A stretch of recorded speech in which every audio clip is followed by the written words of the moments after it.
Potongan hewan kurban dari Presiden Jokowi dan Wakil Presiden Ma'ruf Amin dilakukan di Masjid Istiqlal. Keduanya mengorbankan sapi jenis simental dengan bobot sekitar 1,2 ton. Ada 33 ekor sapi lainnya dan 17 ekor kambing dari berbagai lembaga pemerintahan yang juga dikorbankan di Masjid Istiqlal.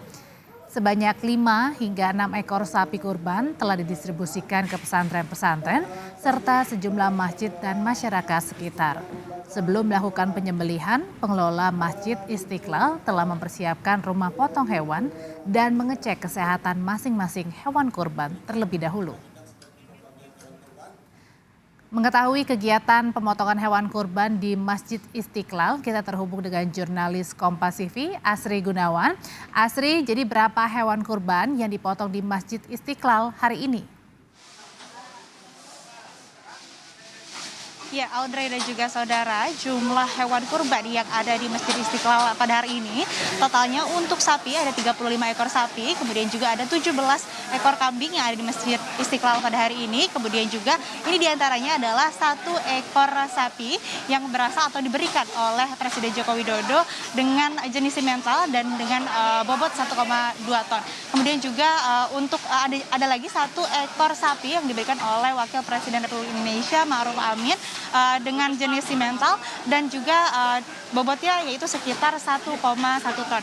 Nah, kemudian juga Audrey dan juga saudara, ini berdasarkan informasi yang kami dapatkan dari Imam Besar Masjid Istiqlal Nasaruddin Umar yang mengatakan bahwa pada hari ini ada 29 ekor sapi yang disembelih di Masjid Istiqlal dan juga ada 9 ekor kambing yang disembelih di Masjid Istiqlal. Kemudian juga ada sekitar 5 ekor sapi yang kemudian didistribusikan ke pesantren-pesantren untuk kemudian disembelih juga. Nah, dalam hal ini Imam Besar Masjid Istiqlal pun menyebutkan bahwa tidak menutup kemungkinan untuk adanya pertambahan jumlah hewan kurban di Masjid Istiqlal karena hingga detik ini Masjid Istiqlal masih membuka ataupun juga menerima hewan kurban dari siapapun. Audrey. Dengan banyaknya hewan kurban, ada sapi, ada kambing juga. Bagaimana teknis penyaluran daging kurban di Istiqlal, Asri? Nah, untuk teknis penyaluran hewan kurban di Masjid Istiqlal ini tadi juga telah dijelaskan oleh Imam Besar Masjid Istiqlal Nasaruddin Umar yang mengatakan bahwa penyalurannya ini akan dilakukan secara langsung oleh pihak dari Masjid Istiqlal yang nantinya akan diberikan langsung kepada para penerima. Nah, penerima ini sebelumnya juga sudah didata terlebih dahulu oleh para pihak Masjid Istiqlal dan juga ini penerimanya merupakan penerima yang berhak untuk menerima daging kurban dari Masjid Istiqlal.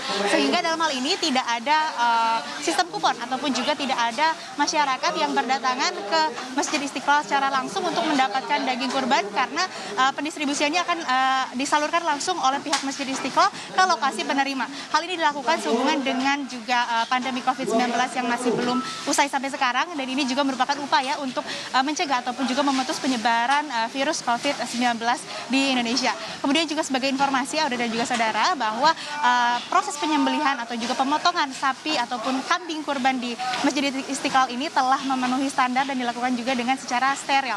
Dan sebelumnya, sebelum dilakukan proses penyembelihan ataupun pemotongan, ini telah dilakukan pengecekan kesehatan terlebih dahulu kepada hewan-hewan kurban sehingga sudah dipastikan bebas dari wabah PMK. Kemudian juga dalam hal ini, dalam pemotongan maupun juga penyembelihan dan juga pengemasan, ini dilakukan oleh pihak-pihak yang profesional yang juga dilakukan secara steril sehingga ini sudah memenuhi standar yang telah ditentukan. Audrey. Dengan banyaknya hewan kurban, maka daging kurban akan dibagikan dan tidak melalui sistem kupon. Terima kasih melaporkan langsung dari Masjid Istiqlal, jurnalis Kompas TV, Asri Gunawan.